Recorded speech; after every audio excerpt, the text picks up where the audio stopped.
세월호 국정조사 특위 야당 위원들입니다. 어제 저희들은 제2차 현장 조사로 진도와 목포를 방문했습니다. 발표를 우리 민홍철 의원님께서 어제 저희들이 현장 조사한 결과에 대해서 민홍철 의원님께 발표해 주시겠습니다. 예, 경남 김해갑 출신 민홍철 의원입니다. 예, 오늘은 세월호 침몰 사고가 난 지 72일째입니다.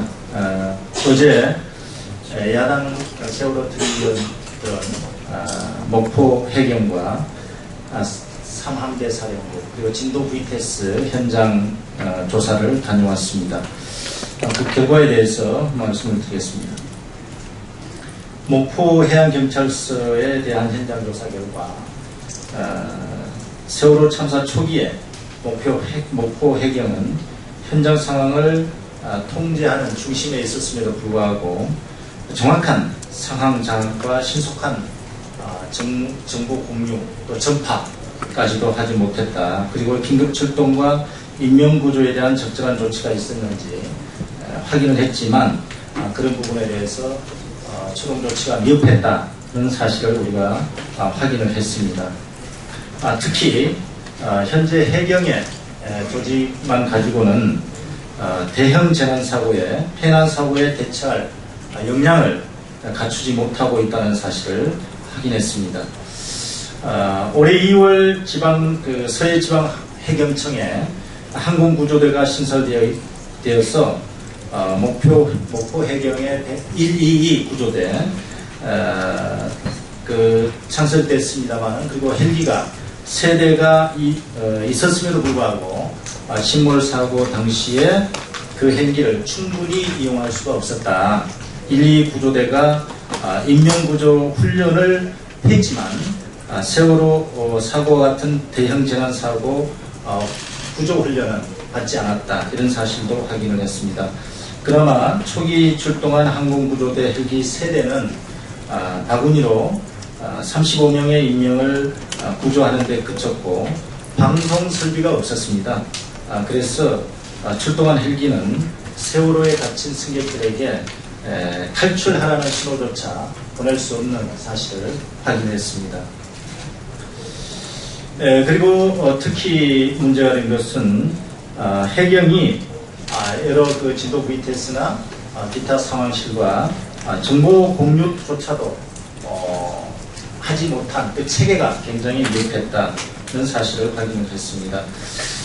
초동 단계에서 그 해경의 정보 공유 체계 미흡으로 구조가 불가능하다는 점을 확인을 했습니다. 해경 경비정 1, 2, 3정도 30분 만에 현장에 도착했지만 구조 인력과 장비가 제 준비도 안 된 상태에서 그저 분주하게만 우왕좌왕하게 움직였다는 사실을 확인했습니다.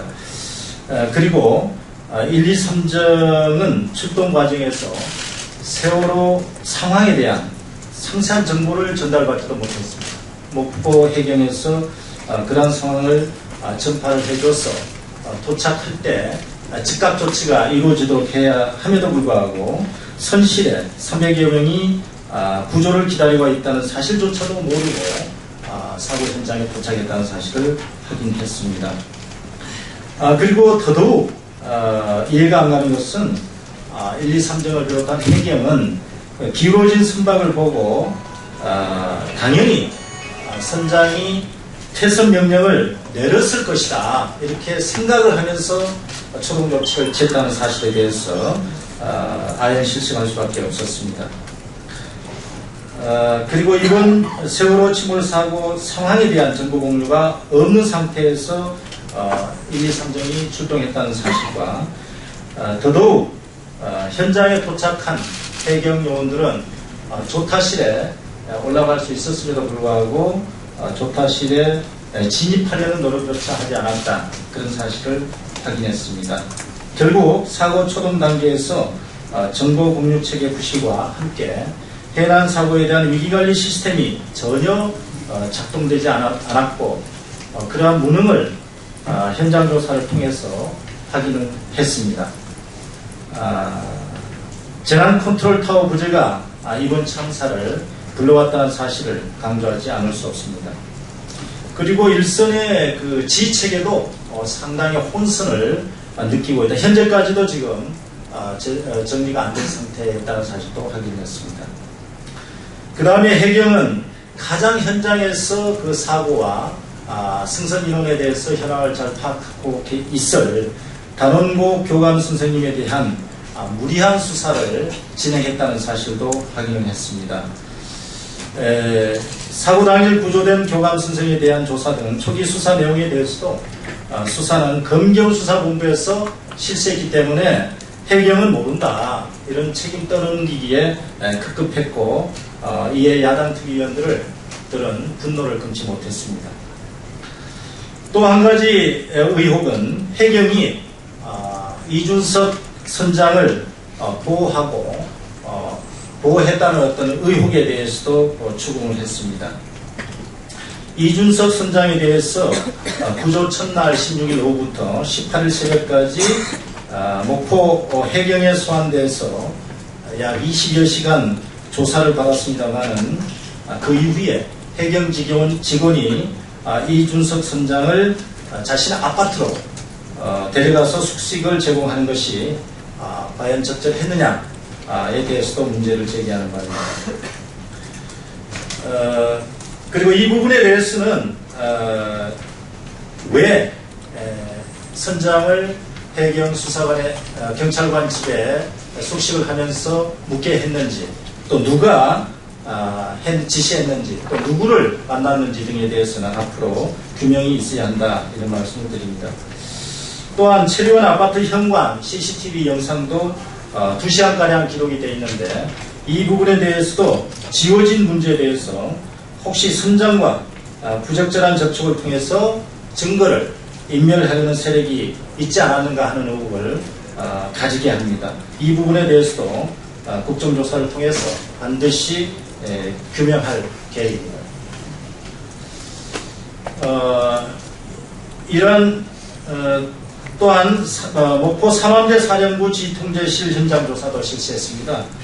삼암대 사령부는 사고 당시에 세월호의 항적을 지금 보유하고 있는데 그 항적에 대해서 자세하게 특위위원들께서 확인을 하고 오전 8시 49분과 50분에 걸쳐서 두 번에 걸쳐서 급변침한 후에 북쪽 방향으로 이동한 후 10시 15분에 항적이 사라진 상황을 확인을 하였습니다.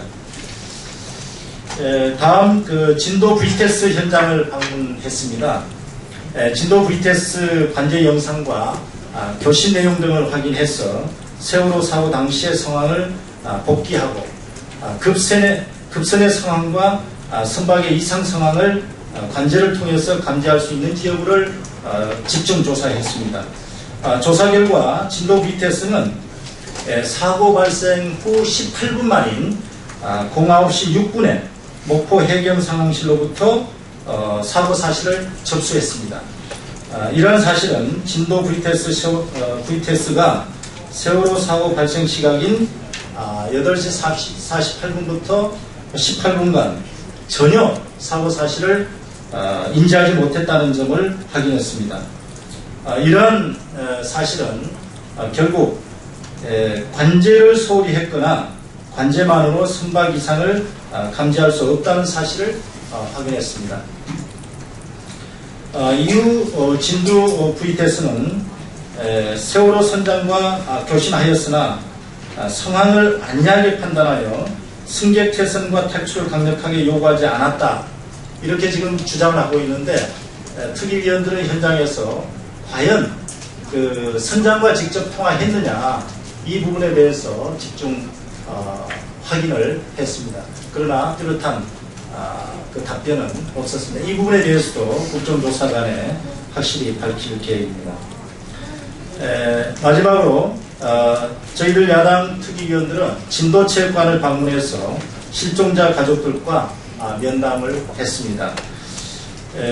아직 돌아오지 못하고 있는 11분의 실종자 구조가 가장 먼저라는 점과 실종자 구조를 위해서 최선의 지원을 하겠다는 점을 다시 한번 명백히 말씀드렸고 그렇게 할 계획입니다. 실종자 가족들이 제기한 그 실종자 가족들께서는 단원고 교장 선생님의 직위 해제에 대한 이의 제기를 많이 하셨습니다. 그 부분에 대한 부분도 철저히 전후 상황을 점검할 계획입니다. 정의당과 새정치민주연합 의원으로 구성된 야당 국정조사 특위위원들은 현장 조사를 통해서 객관적인 사실을 확인하면서 진실규명에 가장 가깝게 다가가는 국정조사를 위해서 최선을 다할 것임을 다시 한번 약속드립니다. 자세한 내용은 자료 요구 사항이라든지 이 부분의 유인물을 보도자료를 참고해 주시길 바랍니다. 이상입니다.